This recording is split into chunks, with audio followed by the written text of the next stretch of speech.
I'm Michael Bain, and welcome to Triggered, coming to you as always from Dragon House Studios at the secret hidden bunker in the Rocky Mountains. Brought to you this week by Hunter's HD Gold shooting glasses I've been using since they came on the market. And today we're going to talk about this gun, which is the Stoeger STR-9S Combat. If you may remember, I was one of the people who did the original testing on the Stoeger STR-9 before it went out for sale. That is this gun here. It was just your kind of basic, plain vanilla Stoeger STR-9, Stoeger's sort of reintroduction back into the 9mm market, and I liked it a lot. You can see the insides follows pretty standard patterns, but what I liked is it digested everything. It shot accurately. It was a no runs, no hits, no error gun, just pulling the trigger, and it had an MSRP of $329. Over the course of the last couple, 3 years, Stoeger has been building out their STR-9 line. We talked briefly about this little guy. This is, of course, Stoeger's entry into the Micro 9 sweepstakes, so it's the subcompact version, optics ready. Nice gun. I saw a change in the trigger from the more Glockish, if you will, original trigger to a flat trigger, which gave you a little bit better perceived trigger pull.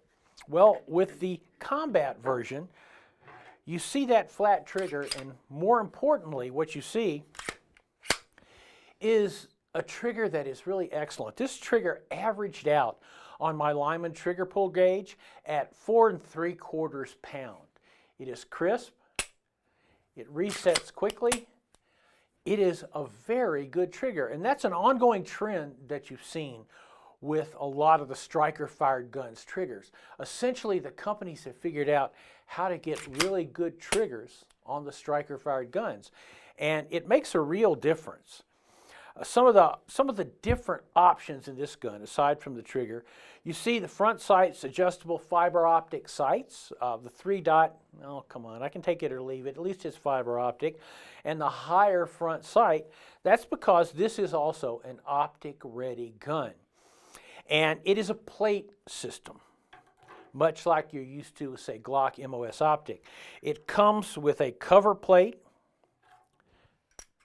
that you unscrew, and then you've got one of 4 plates you can mount on here. And with these 4 plates, like this, you can cover pretty much any of the modern red dot, green dot sights. I'm sure if you looked, you could find one that didn't fit, but realistically, you're going to be able to cover whatever you need here. This one is set up here for a burst fast fire. That's what the pins are for here, to line up on the fast fire. This is a fast fire 3. In my opinion, it is a truly excellent sight. It's a workhorse sight. I've had this fast fire 3 for a long time. I've got a couple of other ones, and the fast fire 4, but it has been through a lot. It's been on shotguns, it's been on pistols, it's been on competition pistols. It's a workhorse of a sight. And to me, it's the ideal sight for this gun. You still get a co-witness on the rear sight. You've got a mag well here. You can see the mag well attached to it. The other point is it comes with 3 magazines, and those are 20-round magazines. Unless you live in a slave state, in which case you end up with a 10-round magazine with these really excellent magazine extensions on it that don't do anything for you. But if you don't live in a slave state with cap capacity, you're going to have 3 magazines with the big extended magazine plate. I figured these are 15-round magazines. This is a 5-round plate. Fits well. Great trigger, about 28 ounces unloaded, so pretty much on par with a smaller than service size pistol. Comes also with the 3 back straps, small, medium, large. You can fit pretty much anybody's hand. Why would you want this gun if you're carrying this gun? Really simple. Same controls, runs the same way, very important. And this gun, I guarantee you, is going to be a lot more fun to shoot. If you're going to take a class, I'm a big proponent of the concept of a class gun, a training gun. you're going to do most of your training with this gun because it's easier to shoot, it's more fun to shoot, and the things that you learn, you will carry over into your practice when you're practicing those skills. When triggered return, I'm going to show you a couple of really beautiful guns and talk about racing.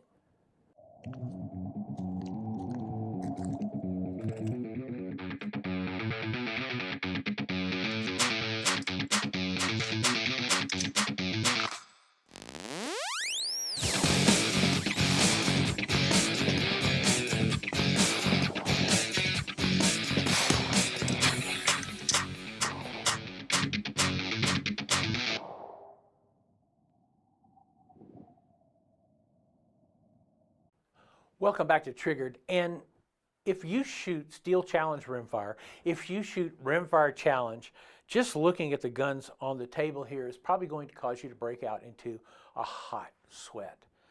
These are the 3 pistols that I want to do a little test with.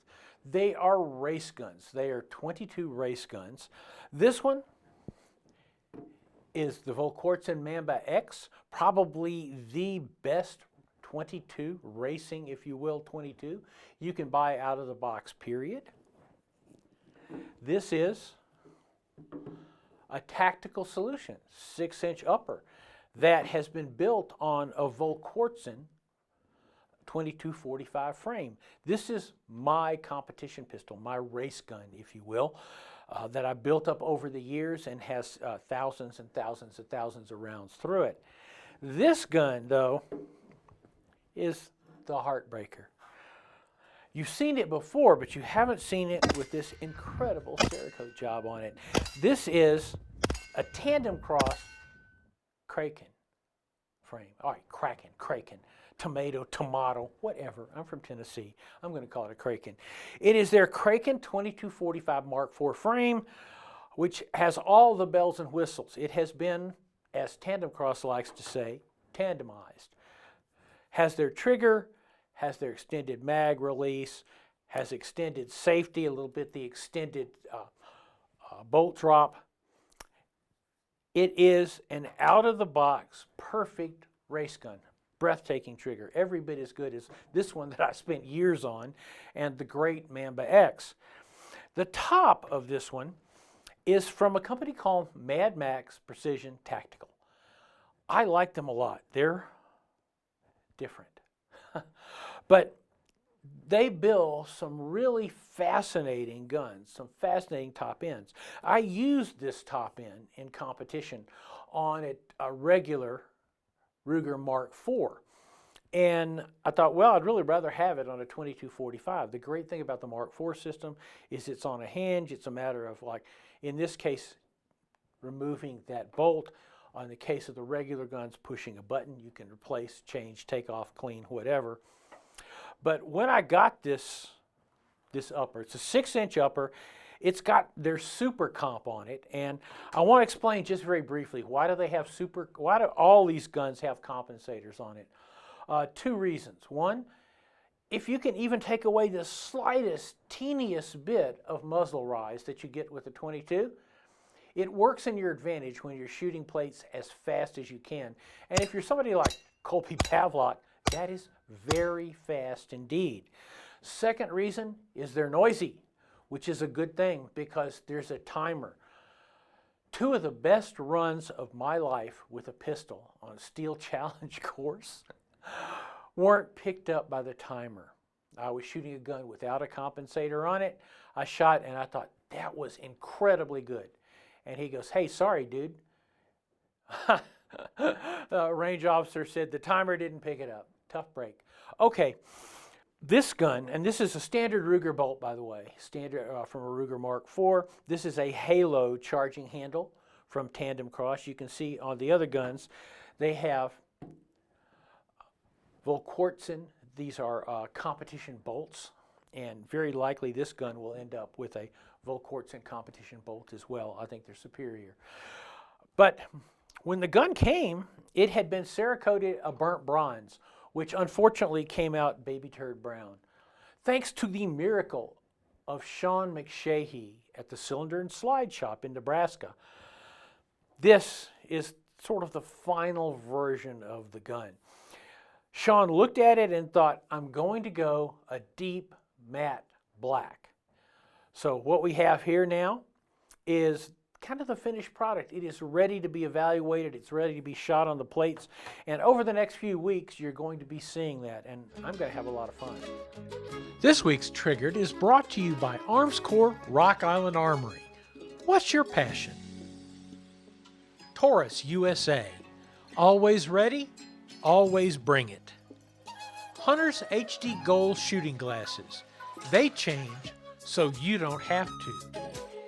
And SDS imports the Thesis PX9. Thesis means quality. We've recently added a segment here in Triggered on your best defense. And this week, there's some critical points I want to touch on in the wake of the mass shooting in New York. Now that took place in a grocery store, so I want to hit some points very quickly that you need to internalize. One of the things the great William April said is that the only way you stay safe is if you make a space in your head for this kind of violence and your response to this kind of violence. First point that I would like to make, number one, whenever you walk into any place, even your local gun store, your local grocery store, it only takes you a second or two to look around and see where the exits are. You know where the front door is, but where are the exits in the back? Where are the exits in the side? Because should you find yourself in this hellish situation, your first move is to get out. Get yourself, get your family, get the people under your responsibility out of the store, out of the building, out of wherever you are. And the only way you can do that swiftly, efficiently, is if you already know where the exits are. So that's number one. Number two, and I cannot stress this point enough, it goes back to Dr. April's comment. When you hear something that goes bang, and you say, oh, it's probably a backfire. It's probably some kids with firecrackers. Don't think that. When was the last time you heard a car backfire? I like cars. It's been years since I heard a car backfire. When was the last time you heard a bunch of kids with a string of firecrackers running around throwing them? That's right, Halloween. It's not Halloween. Only one day of the year it's Halloween. When you hear a bang, you need to immediately say, it's a gunshot. It's time to execute my plan. Get my family out of this store. Get myself ready to exit. Third thing, don't be stupid. Don't be stupid. Yes, if you decide to engage, and you may well, let's say you're the only person in the store is full of children. As a human being, as a thinking, caring, empathetic human being, maybe you're not willing to run out that back door. You've got to do something. But you need to do it strategically. You need to do it in a way consistent with the way you've been training. One thing I like to point out to people, I pointed this out to a police group that I was keynote speaker for, a training group a few years back. When plate carriers become fashion accessories, and they are, look it up, and you can buy an AR-500 steel plate for what, $150, $125? Then you always have to factor body armor into the equation. That's something we'll talk about a little later. Finally, get training. Get training. Because if you have a gun, and I say you should have a gun, I say when you walk out of your house, you should have a gun. When you go down to your grocery store this afternoon, you need to have a gun on your person. But that is not Obi-Wan Kenobi with some sort of magic blaster. That is not Gandalf with a staff that throws lightning bolts. It's a gun, and you need to understand how to use it, how to implement it, how to deploy it in the worst situation of your life. I'm Michael Bain. This is Triggered. You can find us on michaelbain.tv for free every week. You can find us on YouTube. You can find us on Rumble. This week brought to you by Hunter's HD Gold shooting glasses. We will see you next week, and please, these are scary times. Be careful out there.